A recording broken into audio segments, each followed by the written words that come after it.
Welcome to another episode of Offline with Lopez Radio, this time with my good friend Rick Loves Bacon. Rick has had some internet troubles in the past couple of years and has switched most of his content over to TikTok. So I talked to him about switching from Twitch to TikTok, some of the differences there. We also talk about writer's block and how to overcome it, how we each individually deal with that. Then we talk about long form content creation and its future, like what you have to do differently now that you maybe didn't have to do before to be a long form content creator. And finally, we also talk about allowing yourself to have real life experiences in order to fuel your content. So sometimes getting out there and seeing and doing things allows you to have things to talk about. That and so much more. If you want to follow Rick, he's on all the social medias, TikTok, Twitch, Twitter, Instagram, Rick Loves Bacon. Be sure to check him out and be sure to stick around because we also have a conversation on my other show, Lopez Radio, episode 381. There's a link in the description below. So please check it out either here on YouTube or you can check it out wherever you get your audio podcast. Just look up Lopez Radio. Please feel free to rate, review, subscribe to the channel if that's the kind of thing you do. Otherwise, enjoy the episode. Rick Loves Bacon, welcome to Offline, buddy. Good to have you on. It's been a while, man. I know, dude. Thank you for having me. It's exciting. I'm very, very excited. When you first approached me, I was like, hell yeah. Rick was one of the first people that I met when I started streaming. Like, honestly, I had a couple of friends that hung out in chat, and then Rick just popped up one day. And I mean, now it's been, 4 years now almost? Or has it been over 4 years? It's been over 4 years. I think I've been sub to you for over 54 months. Jeez. Or 54 months. Wow. So it's been a long time. It has.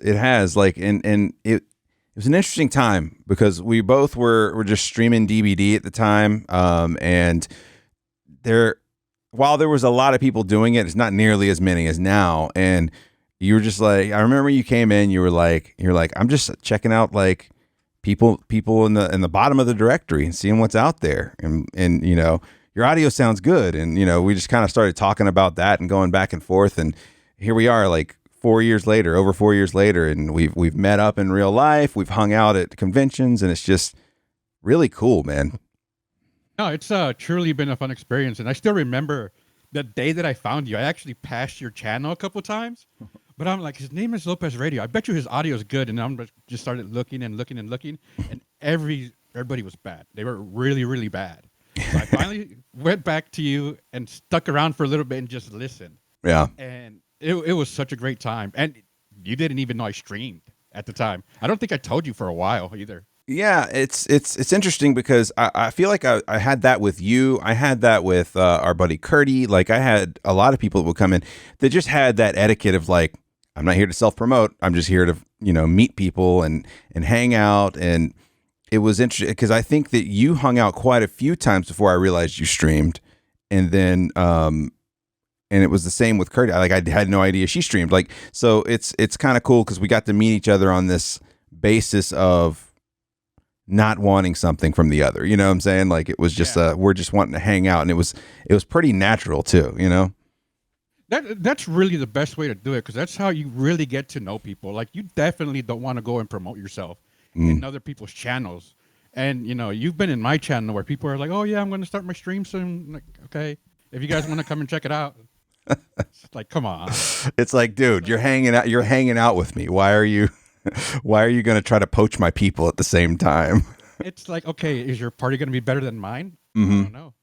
And like I was talking about with Death last week, I think it has a lot to do with people just don't know sometimes. Like, I don't think it's always like I'm going to go in there and take all their people. I think they're just excited to share with someone. Like, hey, I'm going to be doing the thing too, you know? It gets to be a thing where they're like, I want to share in this experience with everyone else. Well, it's definitely hard, especially when you're streaming and you don't know any other streamers. It's not like you can talk to your viewers or friends and kind of like relate to each other. Like, I almost quit streaming until I met people like our friend Ajmas. Mm-hmm. If it wasn't for meeting him and having somebody that I can actually communicate with and understand what I'm saying, you know, if it wasn't for that, I probably wouldn't even be streaming at all anymore. Yeah, it's like having a support group is insanely valuable. I talked to, you know, I had my friend who's an actor, Nick Schultz on a few weeks ago, and it's just so valuable to have those people that are kind of going at it with like the same thing that you're going for as well. Like just to be in that group of just creatively like-minded people that maybe you're not doing the same stream, but you know, it's kind of a thing where you're doing similar things. You both have similar goals in mind, and to have someone be like, oh no, this sounded really good. Just to have someone to bounce ideas off of sometimes it's just so valuable. And not everybody has that right off the bat. Not everybody, you know, has that right away. But as you slowly meet people, I mean, people float in and out, and you just start to gel with people. And I think part of it is if you can just be yourself. And like, to me, you're kind of the quintessential, like, I'm just going to do my thing, and, you know, if it brings people in, great. If it not, I'm just going to hang out with the people that are here. And that's you kind of showed me, like, you don't have to like constantly be like, hey, I'm here. You know, it's just kind of like, we're just chilling, having a mellow vibe. Right. Oh, well, definitely. But even then, like, there's still kind of like the camera version of me, and then the real life version of me. Right. Yeah. Because like the camera version of me is very well reserved. Mm-hmm. You know, I'm a lot more chill. I mean, yes, I'll go up in public and talk to people, random strangers. I do that all the time. I still do it. But it's not to like that extent of like me being on camera and like constantly talking, right? Yeah. Because, you know, one of the most important things you taught me was the importance of dead air. Yeah. Yeah. To let things breathe a little bit, right? Yeah. So you just got to keep talking. No matter what happens, keep talking. Yeah. Sometimes you just, you let it breathe a little bit. And that's something I try to tell folks is like, I mean, that was a hard thing for me to kind of like allow myself for when I was just podcasting, not even streaming. It's just to be like, oh, okay, it's okay to kind of let the moment breathe a little bit, because sometimes it just lets things sink in some, you know, especially if you're having like a deep conversation, you know, because when you're naturally, like, if me and you are sitting across from each other, right, and we're having a conversation, you know, at a brewery, and we're just having a couple beers, like, we'll be talking about stuff, and then there's just those natural silences in conversation where you're just kind of like, where you're thinking about stuff. And like, you know, when I was going through broadcast school and when I was in radio, it was like, do not let dead air happen. Like, just keep talking. And I think some people stream like that, and there's nothing wrong with it. But sometimes, if just knowing you can just sit back and chill for a second, it's not too bad. And sometimes it's good to just kind of think before you speak, because obviously, like, in my channel, we had the quote? Mm-hmm. What was the thing that I had where people can record the quotes? Oh, yeah. Like a quote, like a quote bot or something like that. Yeah. Yeah, where people could record what I would say. And man, I said some dumb stuff that I'm like, I didn't even know I could come up with that stuff. And that's kind of the wildness of doing like anything that's live too. So that's kind of like the rush of doing like a live stream or live radio, even, because you can be talking and you never know sometimes where a guest is going to take a conversation, or even where the hosts are going to take a conversation. And, you know, sometimes it just goes into a direction you're like, oh, I wasn't expecting it to go there. And it's just such a cool rush. Whereas like pre-recorded, pre-scripted stuff, you don't normally get that unless you're allowing for improv, you know? Yeah. Well, some of the stuff that like Admas and I did the whole YouTube series, you know, on streaming etiquette, and all that stuff was scripted, and we just had to go back and forth. Like, okay, we got to stop. We got to redo this. We got to redo that, because the words didn't come out like we wanted them to, or we pictured they would come out. So definitely, I feel like scripted is a whole lot harder.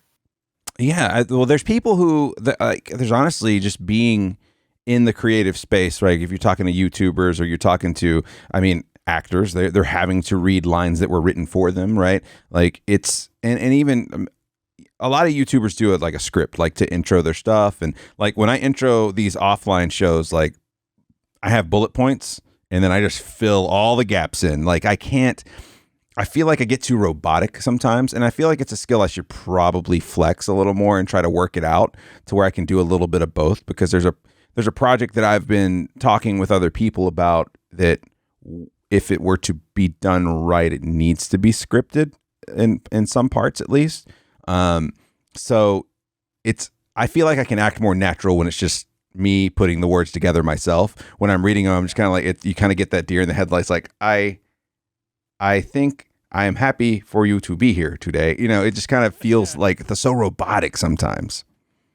Yeah, but the more you do it, the better you get at it, and it gets more natural. Like, I got into the point, I guess you can call it my sellout moment, where since I haven't been streaming on Twitch, I've been doing the TikTok lives. And it comes naturally to me to do it. I'm RickLovesBacon. Follow me on so and so and so and so and so, and it comes natural. Yeah. Now, I don't like to go live with other people on TikTok live, but every now and then I will do it, and they just kind of look at me like I'm a crazy person because I just have this whole outro because I'm ending it, but it just comes out flawlessly, and they just look at me like, "What is he doing?" And I'm like, "Dude, I'll tell you guys, I was broadcasting on Twitch for a very long time. So this stuff just comes naturally to me now." And it's so weird the way they just look at you. They're like, or they just laugh like, this guy. Yeah, it was interesting. When I first jumped into like the podcast space, I still had, and I still do to an extent, have a lot of that broadcast training in me. But when I would actually sit down with someone and broadcast like, and do the whole spiel, hey, welcome to Lopez Radio episode, blah, blah, blah. Today, joining me is so-and-so, and just rattle off everything. I've got it all down in front of me, but I'm just like, you can follow them here. You can check them out doing this, and like knowing to make sure I hit this stuff and knowing to reset sometimes. Like if you're doing a long interview, I don't really do it so much in podcasting just because if someone's in the middle of the conversation, they know who I'm talking to usually, but on the radio, you're taught to reset because people are joining you live all the time, right? So that's why when you're hearing a radio interview, they'll ask an artist a question and they'll be like, oh, blah, blah, blah, yada, yada. And it's like, by the way, you're listening to such and such, and we're talking with so-and-so about their new album, blah, blah, blah. Now, let me ask you this. And they kind of move on with the conversations because someone could have just dropped in, like, because I think the average radio listener listens for about 10 to 15 minutes, depending. So some of that stuff, I had to like kind of weed that out because it was just odd because it was just me and another person sitting in a room and we're recording and they're just kind of like, yeah. I'm like, oh, sorry. I went to radio guy. That makes a lot of sense because I will actually do that on TikTok. Because on TikTok Live, I cook. Yeah. And every so often, I will repeat what I'm doing. Just so people that are coming in can figure out what's going on. It's not some dude just standing in front of a grill or a smoker just doing nothing, right? I have to like constantly repeat, especially if I've already done something in front of the camera. Right. Like, so like you can be like, oh, a few minutes ago, we just dusted these with, whatever seasoning I'm using, and you show them the bottle again, and I've already got them on the grill. And so, but I think I'm sure it's helpful. And I'm about to ask you about TikTok, but I'm sure it's helpful too. If you're doing it live, like you can see, oh, I was just talking to 50 people and now there's 150 people. Like you're like, it's time to reset, right? Like it's time to like at least reintroduce like what I'm doing. Maybe they already know who I am, maybe they don't, but hey, I'm Rick and this is what we're doing today, because visually there's 100 more people there now. So you can be like, oh, let me tell you exactly what I'm up to.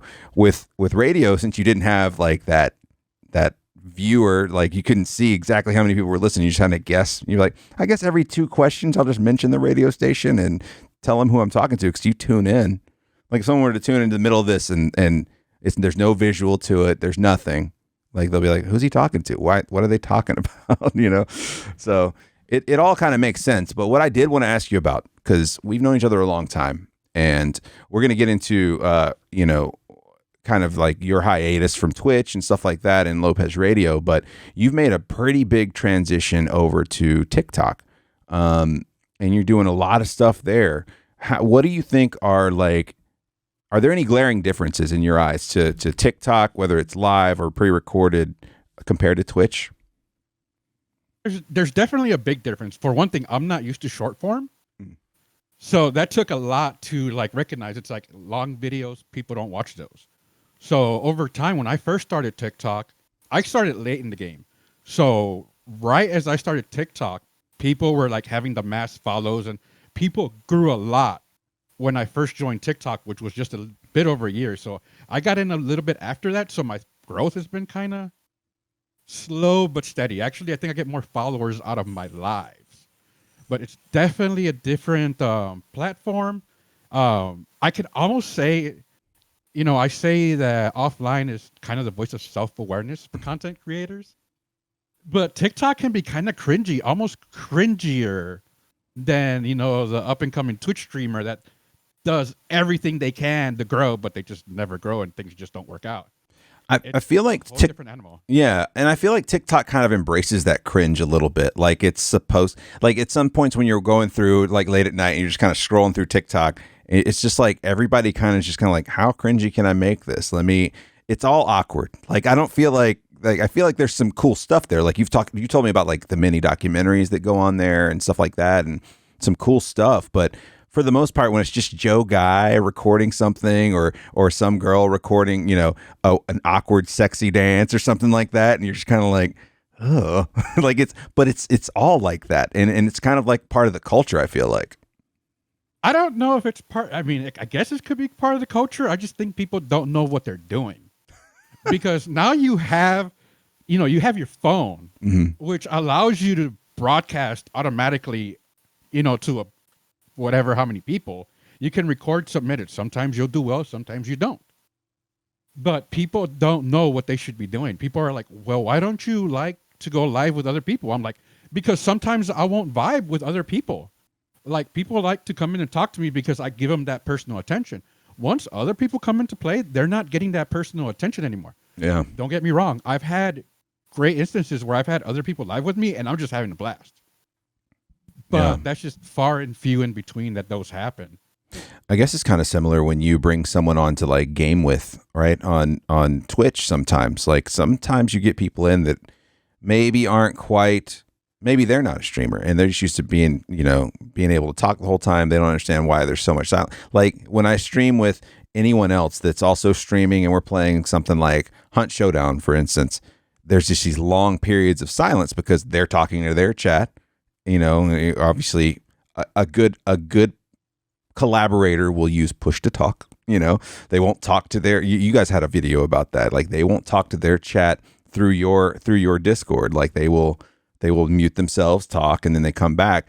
And I think that takes a lot to get used to for someone who's not streaming. They're just kind of playing along with you guys, and they're like so quiet. And you're like, it's just we're doing our thing too. Like it's like we're playing together, but we're doing our thing.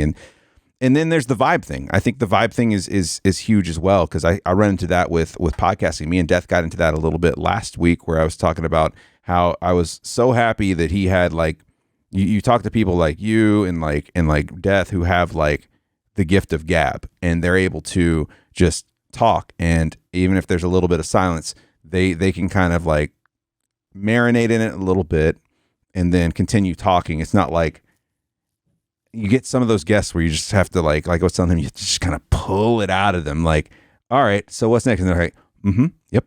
And you're like, okay, well, let's elaborate on that. You just have to be ready for that. And sometimes you just don't vibe with people and it's just awkward.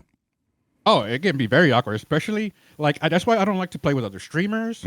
That's why I don't like to play with other friends. Like there are some friends that I wish would play with me when I was live, but they're understandably, they don't want to be on stream, which is fine. And you got to respect that. Yeah.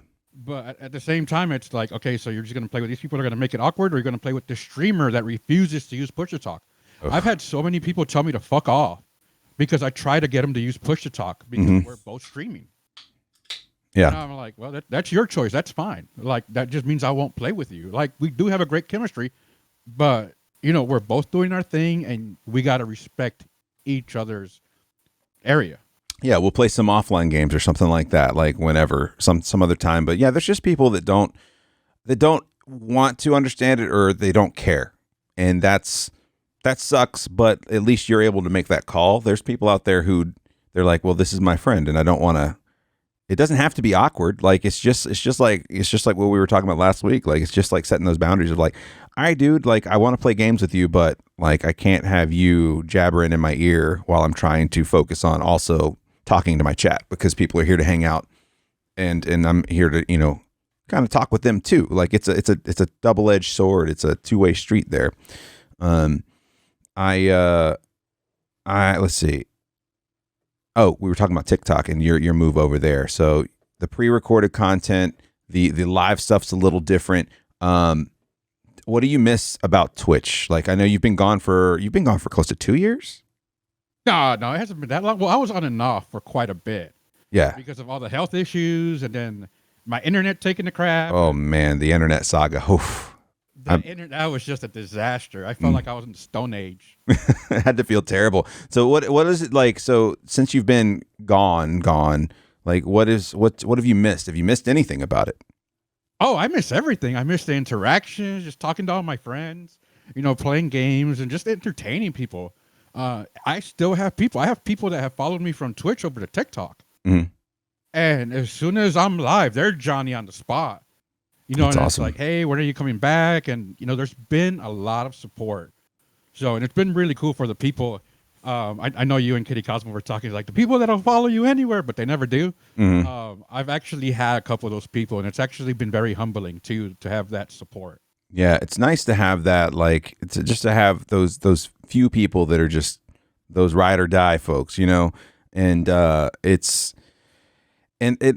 not like you're changing games. You were changing entire platforms. You're like that's really big. It wasn't like you were jumping from, and it wasn't even like you were jumping to another streaming platform, like in the Twitch aspect. You weren't jumping to YouTube. Like you were going to, this is something I do on my phone now. Like it's not even like the strictly on my phone. That had to be, an adjustment for those folks. But I mean, thankfully, we've all got our phones usually in our hand, and it's easy to jump in there. But were there any other was there anything else that surprised you about meeting people in the TikTok community versus meeting people in Twitch? No, it was pretty much about the same. I think the only difference is that people were faster to respond to you or to reach out to you. Yeah. So before I even started doing the cooking videos, I was doing all the comedy stuff, all the ranting about the dumbest shit ever. I think I made a rant video about round toilet seats versus oval toilet seats. So that one ended up getting some traction, and we were visiting my in-laws at the time. Yeah. And a seasoning company reached out to me. They're like, hey, you're here right now. I'm like, oh yeah. They're like, dude, you should come by. We'll hook you up. And before I even had cooking videos, I already had like a company like reaching out and like hooking me up. That's really cool. They didn't give me the stuff, but they kind of gave me their wholesale pricing on their stuff. Wow. So it was actually really, really cool. Yeah, it's pretty neat when that kind of works out, right? And like just the little avenues you go off into. Like, so for a while I was covering a lot of MMA stuff. I was talking to a lot of MMA journalists. And most of this was before Twitch. And so I met all these people that were either covering MMA or they were doing play-by-play, or they were just really big fans who had really good Twitter accounts that had good points and stuff like that. And I've met all these people and I'm still friends with them, even though I'm not like in that world, so to speak, anymore. I still watch MMA here and there, but like not like I used to, but I still have weekly conversations with a lot of those people. And it's so neat because you never know like what interest is going to pop up. Like at some point you went from, like you said, doing the comedy stuff, the React stuff. I think you had a whole saga where you just were making fun of anyone that talked about Crocs. Crocs, Selena fans and the Cowboy fans. Yeah. And, that kind of stuff it gets people riled up. And then some people understand, like, it's cool when you're doing a bit like that and people, they get it, right? When they understand what you're doing, they're kind of like, oh, look at this troll. Like, he's just getting people riled up. I love when that happens. Like, and then you started doing a lot more cooking stuff, which is, I have to turn your videos off sometimes. 'Cause I'm just kind of like, oh, I had like, so not that for dinner tonight, Yeah.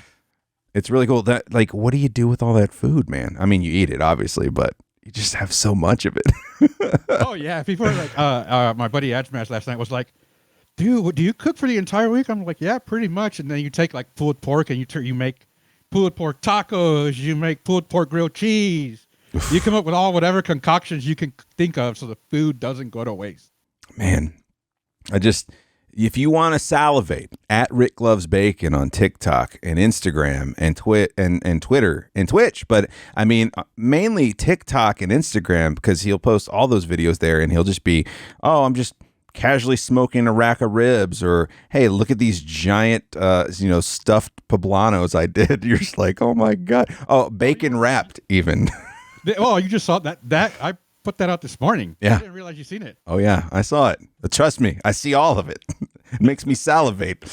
Now, something we were talking about, because I was talking about wanting to get you on here, and you had just gotten some internet and stuff like that, and like proper internet, because you were in, like you said, in the Stone Age for a while. Something you mentioned was like how you're just having a terrible time with writer's block. Let's see, like what do you think typically gets in your way when you run into those roadblocks of like, well, I don't know what to do, I don't know what to put up or post? Honestly, it's kind of like you can't be creative enough, or you just can't find a way to be creative, right? You've done so many things, and sometimes you do it in such a short amount of time that you just kind of run out of stuff to do. Yeah. Luckily, I've had people that'll send me stuff. They'll send me the most random things to react to. Friends will send me memes or whatever they find that could be literally a little bit cringy, but it's definitely not NSFW. Right? It's pretty PG for the most part, but it's still kind of cringy. But it's just sometimes you just kind of run out of those ideas, and you just don't want to overlap over things that you've already done. Right? Yeah. Even with cooking, for a time I was like, I don't know what to make. Yeah, I've made it all. The whole cow is gone. Yeah. So, but yeah, I think that like you just run into those lulls, right? I think every medium has those lulls. You know, you see it with Twitch streamers where they're just kind of like, I've been playing this game forever, or like it's just they're not having good games that day. Chat may not be that active. They don't have anybody to play off of sometimes, and it just kind of you kind of get those, because me and you have both been there because we've talked about it. You kind of get those scenarios where you're like, I just don't want to do this right now. I just can't do this right now. Like you're just, I want to do anything but this, but sometimes you just press live and go anyway. And funny enough, those end up being those nights have ended up being some of my best nights, when you're just kind of like, I don't want to do this. And then my wife will be like, just go in there and just have fun with it. And you'll go in there and all of a sudden it's like the best night you ever had. And it's just enough of a charge to bring you back for the next time, you know? Yeah. And it's the same thing with TikTok. There's times where I'm like, oh, this is dumb. I don't want to upload this. But that's the video that'll blow up, right? 5,000 views. And you're like, what? Well, the last video that I did that with had over 10,000 views. Holy crap, man. And I don't know if you saw that video, but it was just really, so I had a spatchcock chicken on the smoker, and it just, I did a close-up of the chicken, but I didn't realize that I got this particular close-up in between the legs, and it looked like a piece of the female anatomy, and I was like, I'm probably never going to upload that, but I just got bored and slowed it down and put I think what was a careless whisper to it. I do remember that. It was like a 5-second clip. That thing blew up. Man. That thing blew up. I was like, okay, it's whatever. It's too funny, man. And you just never know what that thing's going to be. You never know when, you know, a video on YouTube's going to blow up, you know, a TikTok video, or even, you know, all of a sudden you've got more people in chat while you're streaming, and you're like, I don't even know what I'm doing different tonight. And sometimes you're not doing anything different. Sometimes the stars just align and it just works out. But I think that you sometimes have to give yourself the pass. Like sometimes you do need some time off. It's okay. Like it's all right to kind of just sit back and chill and be like, all right, I need to recharge my batteries a little bit. Take maybe a night to myself to play some video games. Maybe I'll cook my own chicken and not record it tonight. We'll make this chicken special, you know, something like that. Yeah. No, there's definitely an important part where people don't realize you need to step away sometimes. And there's times, and Adjmas and I discussed this, where it's like, okay, you know, it's not a good time to stream right now because friends want to go hang out. Yeah. And it's really nice to just kind of break away from the streaming. As much as we love to do it, sometimes it's nice. It's important to have that human connection. Don't let streaming be like your one and be all, and you know, neglect those friendships. Yeah. You don't want to neglect your real life friendships, because I haven't neglected my friendships, but I've definitely chosen to miss out on some get-togethers here and there. You know, just because I'm like, I just want to sit at home and stream or play video games, or just, you know, not go anywhere, and that's fine too. I think everything in moderation, but I think what a lot of creators run into, and I'm sure you felt this, is there's like this underlying pressure. Like every time you take a break, now I have to reclimb some hill, right? Like, oh, you feel like people forgot about you. That's not always true, but you know, it's one of those things where if you're not always on, they'll find something else to do.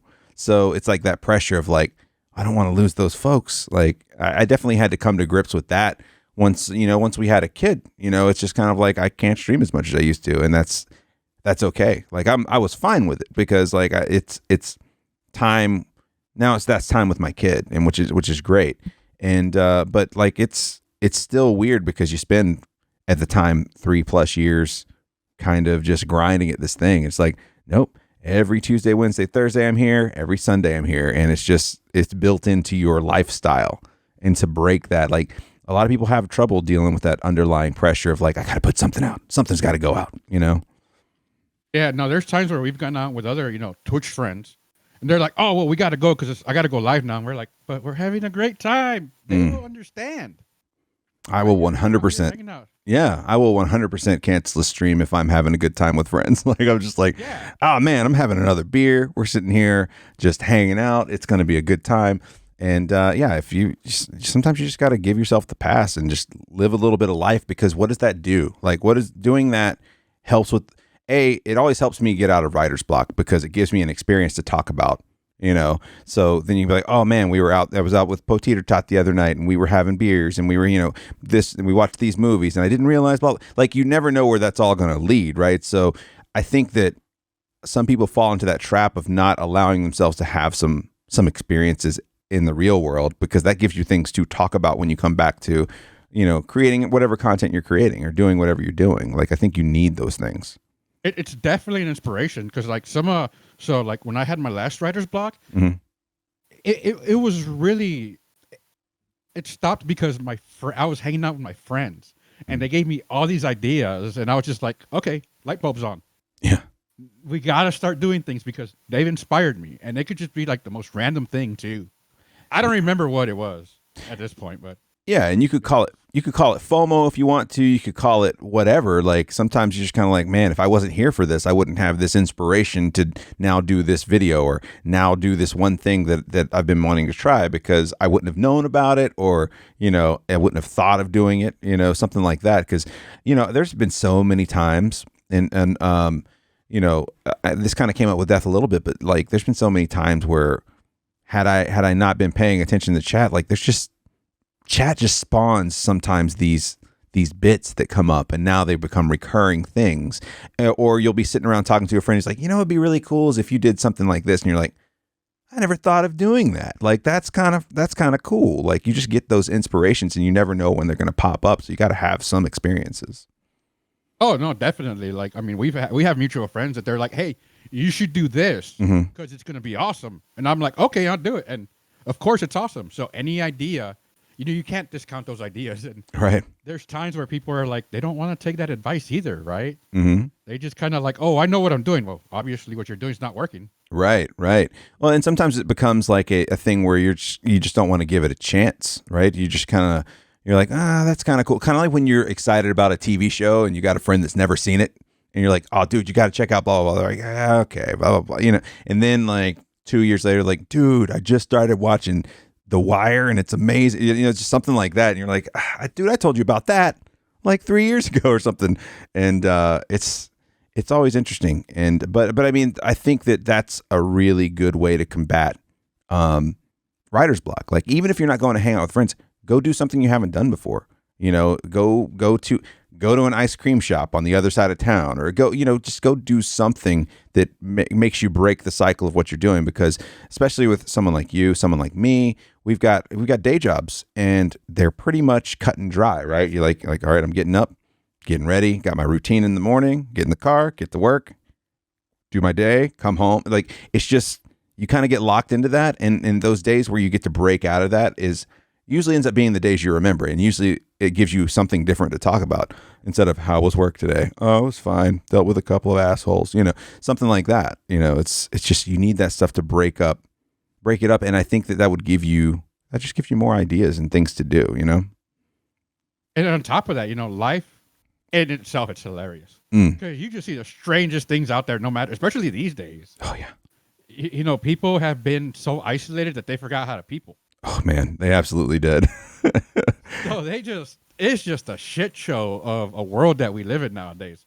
And I just see some of the cringiest stuff out there, which at the same time inspires me to like, oh, maybe I should kind of do like a bit, but make sure I don't talk about this certain person. Right. But let that be the inspiration. Yeah. Yeah. Like there's always the I got a friend, or no, there's always the, oh, one of my friends told me about this guy he knows, and like you're just absolutely talking about one of your friends, but it's like you just separate yourself just enough. You're like, I'm not talking about my aunt, I'm not talking about my crazy aunt. I'm talking about this guy that someone else knows, like or something like that, and that you just never know what's going to inspire you. And I don't know. I think that some people kind of forget that, and I think the pandemic made it a little hard, right? Because it gave a boom. It gave a boom to things like Twitch and to things like YouTube Live and TikTok and stuff like that, because everyone was trapped in their house. They were trying to figure out something to do, and some people discovered that. And with that, I think if you talk to some other creators, you saw people who were already doing it before the pandemic. They saw their audience shrink a little bit because people that were audience members are now doing the thing, Yeah. So now you're, in a sense, not in a bad way, but you're competing against them, because when are they able to watch you stream? When they're off work or when they're doing something like that, or unless they have a job where they can watch you in the background, but that's when that becomes their time to stream, So then you start seeing less and less of them, and it's just a natural cycle. But yeah, I think it's tough. It's an adjustment.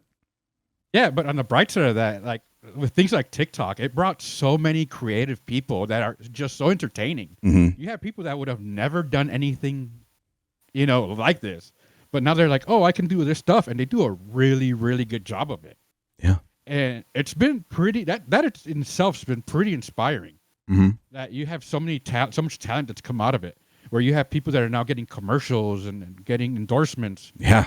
To work with products, and it's amazing. Well, there's TikTokers out there that are doing like live shows, like almost like stand-up shows. Like, oh, so-and-so's coming to town, and they're going to be at my local club, just on stage talking about who knows what. I don't know, but it's a thing now. Like TikTokers have like a touring show they'll do, Yeah. And that's nuts. There's several comedians that I think that I follow that have been touring. Mm-hmm.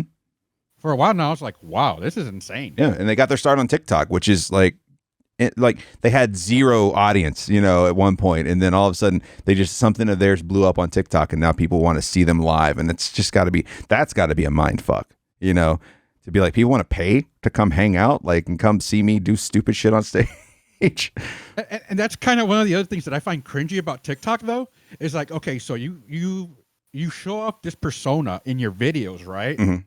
But then you have the person that's in this video not be that same person when they're live. Yeah. And it's just, oh my God. Like, I came to see this person that does this whatever funny thing, and they talk about this stuff in their videos, but now they're just kind of like. Yep. They're just like, yeah, they're only creative by themselves. So it's like a thing where they don't have people skills. They just know how to act goofy in front of their phone, right? And it's odd because going to convention, like we've gone to DreamHack together. I've been to TwitchCon. You've been to some other cons out your way. And it's when you meet people for the first time that you've been watching, that you've just been, the only thing you've known is the one side comment. Now, I'm not even talking about me and you where we've talked to each other and stuff like that. I'm just talking about like, oh, I watch this guy stream all the time, and now I'm going to meet him. And it's kind of like, you don't know what to expect, because is he putting on a persona? Are they quieter? Are they louder? Are they taller? Are they shorter? Like, it's always weird to like meet him in person. And more often than not, like, it's like a 50-50 split. Like, they're either just absolutely the same person you thought they would be.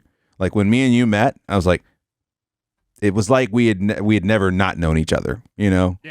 And I was kind of like, okay, it's the same dude. Like, obviously, like you said, honestly, you're kind of the opposite of most people. Like, you're a little more reserved on air. And then you're a little louder and more goofy just in person, which is great. It just really depends on the vibe, right? Sure. It just really depends, especially when I'm with a new crowd and I'm in a new area. I'm just kind of like, kind of look around, just kind of assess the room, self-aware, mm-hmm. And more than anything, I'm paranoid. I'm like, where is the exit? Yeah, I got to have my back to a wall. But once I loosen up and see everybody, I'm like, okay. Yeah. It's different. But then it sucks when people put you on the spot. I don't know how many parties I've been to. Oh, this is so and so, and he does this stuff, and I'm like, hi, Hey, how's I'm it going? I'm Rick. Just here. It's like I'm not some freaking sideshow that you can just give a quarter to. So you like bacon, do you? Tell them about bacon, Rick. You're like, damn it, please. Can we just talk like people? And you almost kind of understand, like, you don't, you're not, none of us or anybody we're hanging out with are like high profile celebrities, but you almost understand how they get tired of like always having to be on. Like, can you just talk to me like I'm a normal person, instead of being like, oh, I really like the thing you did. It's just kind of like, it's a weird kind of feeling. The last kind of thing I want to get into before we get out of here, and you brought it up a little bit earlier, is kind of how the long form content is kind of being pushed to the wayside, because every platform has their own version of TikTok, right? And so you got reels, you got shorts, you got stories, you got all this stuff. What do you feel like? Do you feel like long form content creation is going away, or is it just changing? I think it's generally just changing. Yeah. Because when you look at, things like TikTok, that's something that you watch on your spare time. Mm-hmm. Whether you be in the bathroom, you take a break at work, whatever you decide to do, go outside for some fresh air. Yeah. Which is weird because TikTok added, so it was 1 minute, then they added like a 3 minute, and now they added 5 and 10 minute videos. Whoa, I didn't know that. Yeah. So, and then I realized like I did a longer cooking video just to kind of experiment with it. It got no views. Nobody wanted to watch it. But you just kind of keep it, short and sweet, keep all the nice bits in there, and people will watch it. Yeah. People want to get in and out. It's something that you do on your spare time. You don't want to waste people's time, and people will send me videos to react to, and I'm like, I can't do anything with this video because this video is like 3 minutes long, or it's even like a full minute long. I'm like, no, it's just too long. Yeah, it needs to be something quick, right? It needs to be something fast. Like YouTube. On YouTube, you're just kind of like chilling. You're sitting on your computer or doing whatever, and it's just something that you're probably into. I think it has to be like when you're talking about long form now, I think the standards have just changed, right? I don't think it's so much that people don't want long form. A, they have to be in the situation to consume it.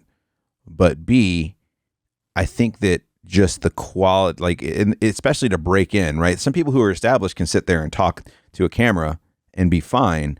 But I think that like the people that wanted to break into it, like they have to bring something so new to the table, or they have to bring something that's so high quality and tell such a good story in order to keep the attention span, right? Because people just love to be like, all right, that's dumb. I'm flipping to the next thing, or that's funny. What's next? Yeah. It's interesting, like a documentary, right? A documentary's got to have stunning visuals. It's got to tell a great story, or you're going to lose people. Got to have a great narrator too. Yeah, you got to have someone, right?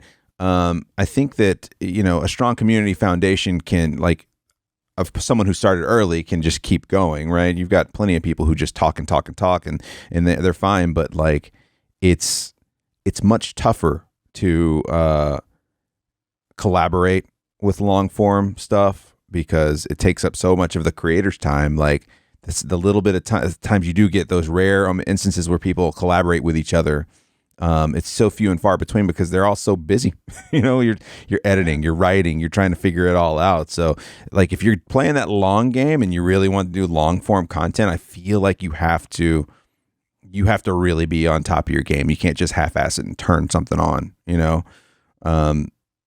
I think that's I think the only reason why long podcasts work is because people can have it on their headphones. They can be doing other shit because that's what most people are doing anyway. Yeah. Definitely. And I love the long podcasts. I've started to learn that I don't like the short ones. Mm-hmm. They're over too quickly. Yeah, well, and that's part of an appeal too, right? Leave them wanting more. That's absolutely like a deal. So if you get like a good 30-minute podcast, you're like, man, that's over too quick. I want it to keep going, but not realizing that if it were to keep going, right, you would eventually just be like, all right, I'm bored, like Bill Burr's podcast is like, I listen to it every week, and it's I keep up with other podcasts, but that's the one I keep up with the most. And like every time he wraps it up, you're like, really? What? we just got started here. Like he's already reading the the emails, and that's like the end of his podcast where he's reading emails from listeners. I'm just kind of like, man, but that's when it's good, right? When it's over and you're just like, no, man, I don't want this to be over. Kind of like a good book, But speaking of podcasts, we're going to move over and do Lopez Radio. We're going to talk a little more shit. Actually, Rick sent me some beers from Texas that it's a variety pack of pickle beers. Now, he sent me the originals a long time ago, but these are all different flavors of pickle beers, and I'm going to try them while we're having our conversation. So if you want to check that out, I'm going to have a link to the episode that we're about to do, Lopez Radio 381, and we're going to just sit around and talk more. Dude, there's so much I didn't even get to for offline. We've got plenty to talk about, and we're probably not even going to touch that because we always end up going in some weird direction. So yeah, there's definitely more topics in mine. I was like, this is just the tip of the iceberg. It really is, and that's kind of what this offline exercise is for me. Is like, how do I shorten my stuff? Because it's really hard to do because I'm just used to sitting back and talking for hours. Me and Death last week talked for almost 3 hours total. It's just kind of a thing, right? But we're gonna cut this one off here, and we're gonna move over to Lopez Radio. If you want to follow Rick, if you're not able to go to the next episode with us, if you want to follow Rick, it's at RickLovesBacon for everything: TikTok, Twitter, Instagram, Twitch. Follow him there. And just you're gonna be. Have you set a date for Twitch coming back, or are you just kind of seeing what they're feeling the vibe out? As soon as I can get everything dialed in and working, then we'll be going live. I was hoping to go live today, but obviously that didn't happen. Hey, it's okay. It's all right. No pressure. Like I think that's the thing we were talking about earlier. You just gotta, only when it feels right. Only when it feels right, get in there and do that. But thank you for being here, Rick, and thank everybody for tuning in. We're going to be talking more, like I said, over at Lopez Radio. All the links for Rick will be in the description of the video. All the links for me will be there too. So please follow me, please follow Rick, and give us a like and a subscribe if you want to. Other than that, Rick, thank you for being here, and guys, go out there and create something.